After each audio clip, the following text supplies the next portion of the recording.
के बाद आप सभी का बहुत बहुत स्वागत है और अब एक नजर डालेंगे 5 मिनट में 25 बड़ी खबरों पर। उधमपुर के आसमान में भारतीय वायुसेना के शौर्य की झलक देखने को मिली। यहां आयोजित एयर शो में वायुसेना के लड़ाकू विमान राफेल, जगुआर, MiG-29 ने अपने दमखम का एहसास कराया। एयर शो का आयोजन वायुसेना दिवस के अवसर पर किया गया। जम्मू में 1 साल से रह रहे लोग मतदाता बन सकेंगे। जिला चुनाव कार्यालय की ओर से अधिसूचना जारी कर दी गई है, जिसमें नए वोट बनाने के लिए जरूरी कागजात के साथ अपना नाम पंजीकृत करवाया जा सकता है। गुजरात विधानसभा चुनाव से पहले कांग्रेस अपने सियासी समीकरण को दुरुस्त करने में जुट गई है। वहीं दूसरी तरफ बीजेपी ने भी कमर कस ली है। ऐसे में बीजेपी ने गुजरात गौरव यात्रा का आगाज कर दिया है। बीजेपी के राष्ट्रीय अध्यक्ष जेपी नड्डा ने गौरव यात्रा को हरी झंडी दिखाई। अलगाववादी संगठन खालिस्तान पर भारत के खिलाफ साजिश के आरोप लगते रहे हैं। इससे जुड़े तमाम संगठनों को भारत सरकार ने बैन किया है। रूस ने यूक्रेन की राजधानी कीव समेत कई शहरों पर जबरदस्त बमबारी की है, जिसमें 10 नागरिकों की मौत हो गई, कई लोग घायल हुए हैं। भरतपुर जिले में पुलिस ने कार्रवाई करते हुए एक युवक के घर से अवैध देशी शराब 6 पेटी बरामद की, जिनमें 288 पौवे अवैध देसी शराब भरी बताई जा रही है। प्रतापगढ़ नारकोटिक्स विभाग कार्यालय में आज से अफीम काश्तकारों को लाइसेंस देने की प्रक्रिया की शुरुआत हुई। प्रथम चरण में चिड़ियां लगाने वाले किसानों को पट्टों का वितरण किया जा रहा है। इसके बाद सीपीएस पद्धति वाले किसानों को लाइसेंस दिए जाएंगे। भरतपुर जिले के डीग थाना क्षेत्र के एक युवक का संदिग्ध हालत में शव पेड़ से लटका हुआ मिला, जिससे इलाके में हड़कंप मच गया। डूंगरपुर जिले के आसपुर थाना क्षेत्र में ज्वेलरी शॉप से सोने का मंगलसूत्र चोरी होने का मामला सामने आया। घटना की पूरी वारदात ज्वेलरी शॉप में लगे सीसीटीवी कैमरों में कैद हो गई। सीकर के सदर थाने के एक कांस्टेबल की सड़क हादसे में मौत हो गई। आज सुबह कांस्टेबल का पार्थिव शरीर थाने लाया गया, जहां पर पुलिस अधिकारियों और साथी स्टाफ ने उन्हें श्रद्धांजलि दी। झालावाड़ जिले के सुनेल थाना क्षेत्र के एक निजी बस अनियंत्रित होकर सड़क से नीचे खाई में उतर गई। हादसे में बस में सवार 4 यात्रियों को चोटें आईं, जिन्हें इलाज के लिए अस्पताल में भर्ती कराया गया। श्रीगंगानगर में डेंगू के मामलों में लगातार बढ़ोतरी हो रही है। पिछले 24 घंटे के दौरान ही श्रीगंगानगर में डेंगू के 14 नए मामले दर्ज किए गए।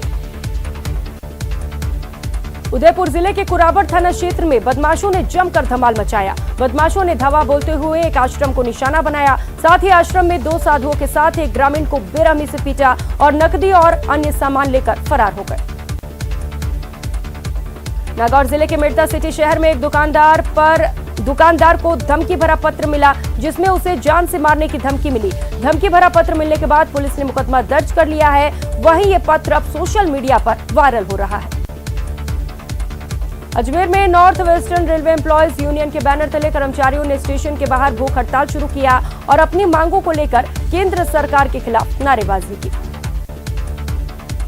उदयपुर के अंबा माता थाना इलाके में मजदूर की मौत के बाद आज परिजन और ग्रामीण मुआवजा की मांग को लेकर पोस्टमार्टम नहीं कराने पर अड़ गए, जिसको लेकर मौके पर पहुंची पुलिस ने लोगों से समझाइश की।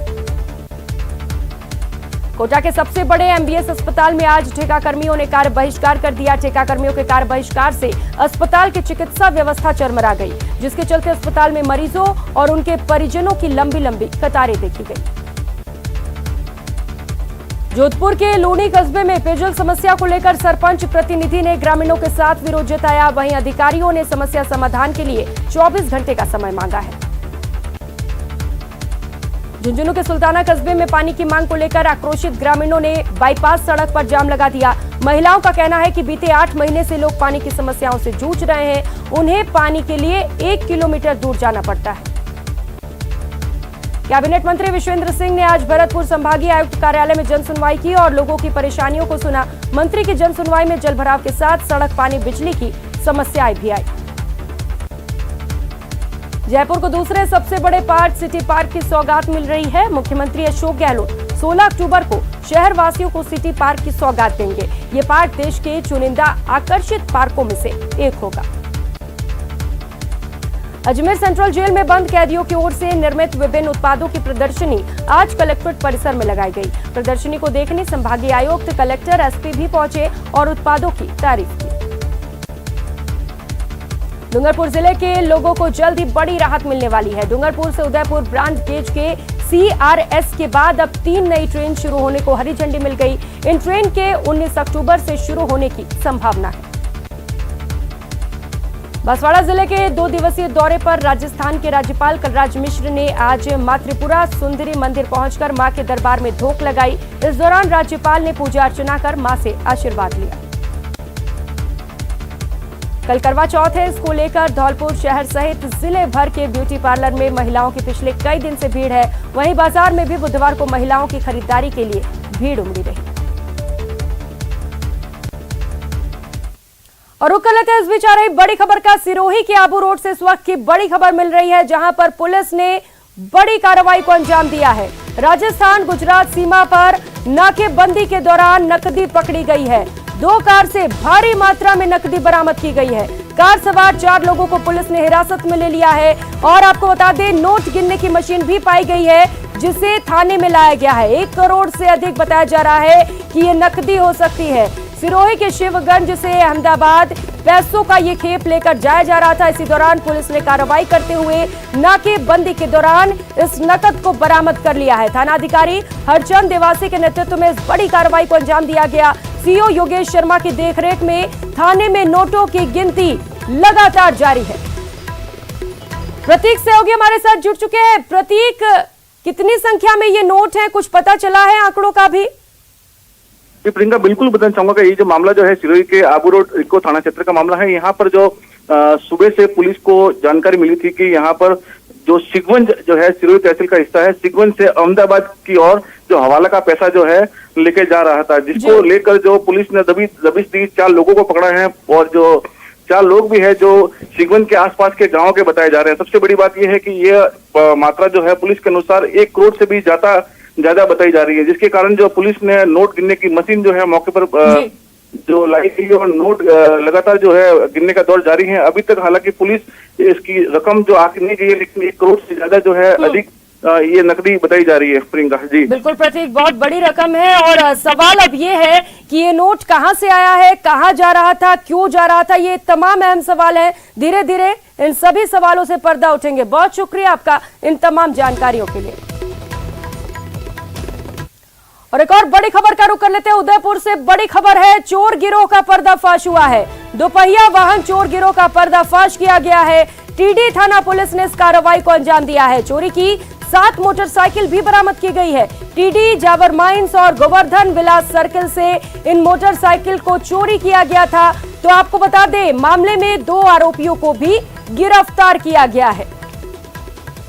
तो चोर गिरोह का पर्दाफाश हुआ है। पुलिस ने इस बड़ी कार्रवाई को अंजाम दिया है। टीडी थाना पुलिस ने कार्रवाई करते हुए 7 मोटरसाइकिल भी बरामद की है और इसके साथ ही 2 आरोपियों को गिरफ्तार किया है।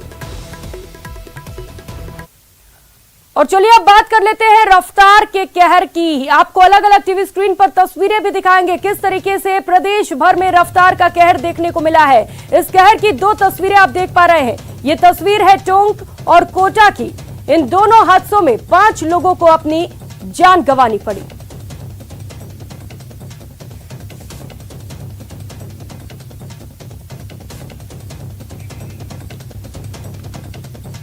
तो 2 अलग अलग सड़क हादसे हुए हैं। रफ्तार का कहर देखने को मिला है। टोंक और कोटा में हादसे हुए हैं और इन दोनों हादसे में 5 लोगों की मौत हो गई है। तो शहर शहर रफ्तार का कहर देखने को मिला है। टोंक और कोटा दोनों ही जगहों पर भीषण सड़क हादसा हुआ है।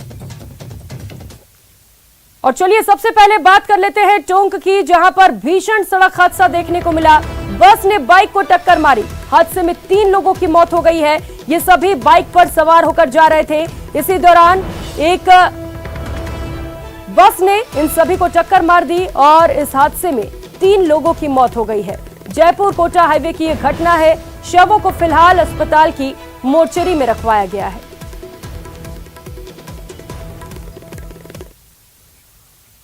और बात कर लेते हैं कोटा की, जहां पर दशहरा मेला देखकर कुछ लोग लौट रहे थे और लौटते समय पाटन रोड पर दर्दनाक हादसा हो गया। पिकअप की टक्कर से स्कूटी सवार 2 छात्रों की मौत हो गई। मृतक चचेरे भाई बताए जा रहे हैं। हादसे के बाद से घर में कोहराम मचा है। मृतक अंकित और धीरज गिरधरपुरा के निवासी थे। कुन्हाड़ी थाना पुलिस अब पूरे मामले पर जांच में जुटी है।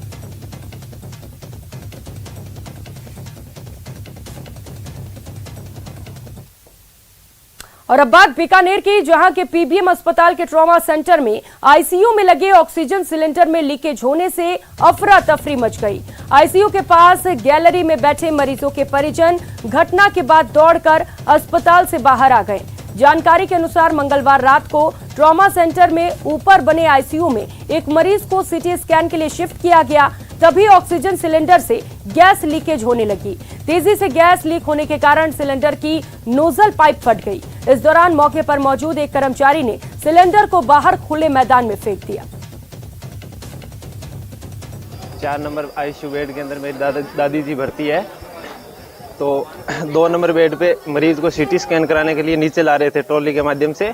तो उसमें ऑक्सीजन का सिलेंडर लगा रहे थे, तो सिलेंडर को कसने के डॉक्टर्स वगैरह कस रहे थे सिलेंडर को, उसकी ऊपर से चूड़ी वगैरह टूट गई थी, उसके कारण ऑक्सीजन लीकेज हो गया। तो जनता की पब्लिक अंदर भगदड़ मच गई। इस कारण से एक ट्रॉमा सेंटर का ही कर्मचारी कमल जी व्यास थे, वो भाग के ऊपर गए और सिलेंडर को नीचे लाके बाहर ग्राउंड के अंदर सेफली बाहर छोड़ दिया। और खबर कोटा से है, जहां पर संभाग के एमबीएस अस्पताल में ठेका कर्मियों ने आज कार्य बहिष्कार किया, जिससे अस्पताल की व्यवस्था चरमरा गई। मरीजों और परिजनों की लंबी कतारें देखी गई। इस दौरान कई मरीजों को समय पर इलाज नहीं मिल सका, जिससे उन्हें बिना इलाज के ही घर वापस लौटना पड़ा। वहीं दूसरी ओर ठेका कर्मियों ने अस्पताल अधीक्षक के कक्ष का घेराव कर नारेबाजी की और प्रदर्शन कर आक्रोश जताया। बोनस समय पर भुगतान और पीएफ जैसी कई मांगों को लेकर ठेका कर्मियों ने आक्रोश व्यक्त किया। ठेका कर्मियों ने जल्द समस्या का समाधान नहीं होने पर उग्र आंदोलन की भी चेतावनी दी। पेमेंट टाइम से दिया जाए और जो भी हमारे हक का बनता है वो हमें टाइम से दिया जाए। क्या क्या मांगे आपने, किस तरह से क्या प्रश्न है? ना एरियल मिला है, ना पीएफ मिला है, ना पेमेंट टाइम से आ रहा है। ड्यूटी के लिए भी हम परेशान हो रहे हैं, बोनस के भी अभी तक पता नहीं है। उधर श्रीगंगानगर में डेंगू के मामलों में लगातार बढ़ोतरी हो रही है। पिछले 24 घंटे के दौरान ही जिले में डेंगू के 14 नए मामले दर्ज किए गए। स्वास्थ्य विभाग के द्वारा 74 संदिग्ध रोगियों के सैंपल से एलाइजा टेस्ट किया गया है, जिनमें 14 टेस्ट पॉजिटिव पाए गए। जिले में सीजन में अब तक 166 डेंगू पॉजिटिव मरीज सामने आ चुके हैं। वहीं जिला प्रशासन ने आमजन से अपील की है कि वे घर के आसपास पानी इकट्ठा न होने दें और घर की छत पर रखे हुए कबाड़, गमले और कूलर में नियमित रूप से सफाई करें।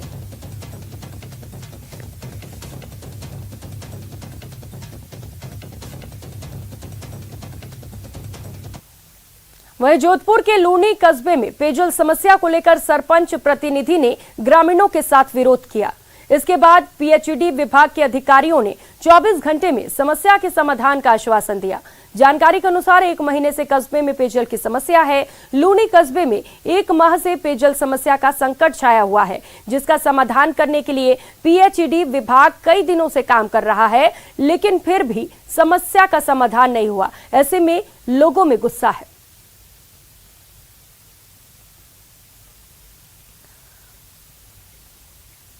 और चलिए अब आपको बताते हैं एक सोशल मीडिया पर वायरल हो रहे वीडियो के बारे में।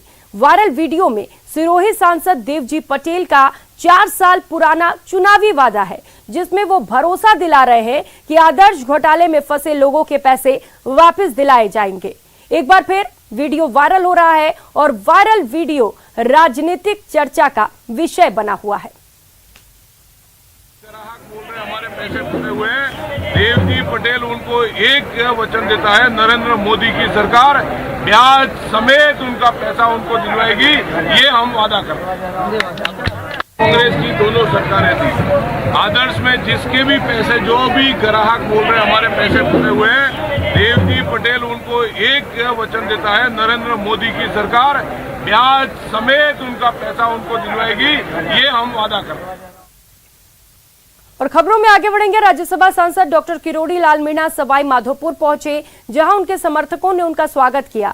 इसके बाद सांसद मीणा अपने समर्थकों के साथ कलेक्ट्रेट पहुंचे और जिला मुख्यालय स्थित सीमेंट फैक्ट्री के मजदूरों की समस्याओं को लेकर जिला कलेक्टर से चर्चा की। इस दौरान किरोड़ीलाल मीणा ने मीडिया से कहा, अगर मजदूरों का बकाया भुगतान नहीं किया जाता और मजदूरों को सरकार द्वारा अलॉट किए गए क्वार्टर नहीं दिए जाते हैं तो 19 अक्टूबर से सीमेंट फैक्ट्री के मजदूरों के साथ आंदोलन शुरू करेंगे और मजदूरों के साथ धरने पर बैठेंगे।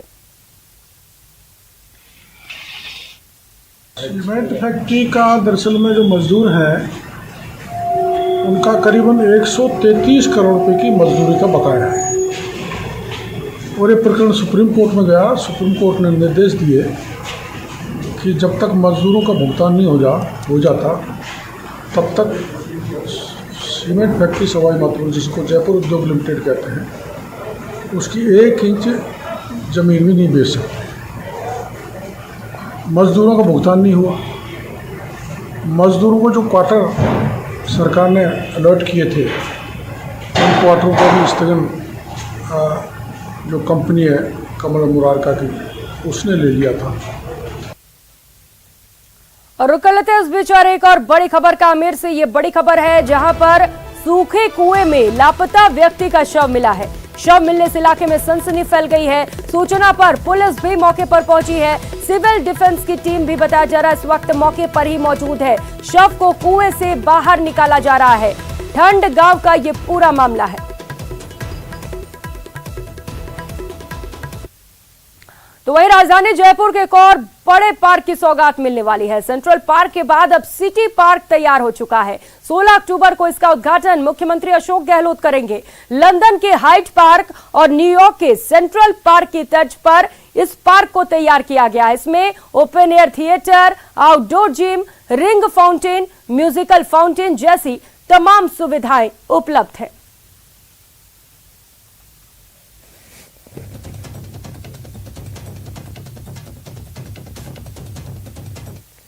गुलाबी नगर जयपुर शहर का सबसे बड़ा पार्क सिटी पार्क अब अपना आकार लेने लगा है। ये आप तस्वीरें देख रहे हैं कि किस तरीके से जो मानसरोवर के अंदर सिटी पार्क की नींव रखी गई थी, अब वो सपना पूरा होने जा रहा है। तकरीबन 3.5 किलोमीटर लंबा वॉकिंग ट्रैक बन चुका है।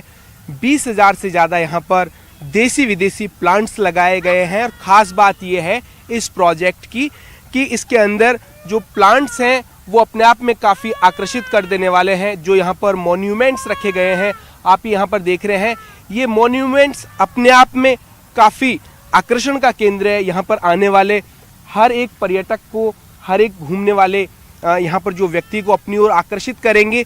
वहीं अगर बात की जाए तो यहाँ पर पोंड बनाया गया है। ये जो पोंड है अपने आप में एक आकर्षण का केंद्र है। यहाँ पर आने वाले लोगों को अपनी ओर ये जो पोंड है वो आकर्षित करेगा। लगभग ये जो सिटी पार्क है इसका काम पूरा हो चुका है और बहुत जल्द मुख्यमंत्री इस पार्क का उद्घाटन कर शहर वासियों को इस पूरे प्रोजेक्ट की सौगात देंगे।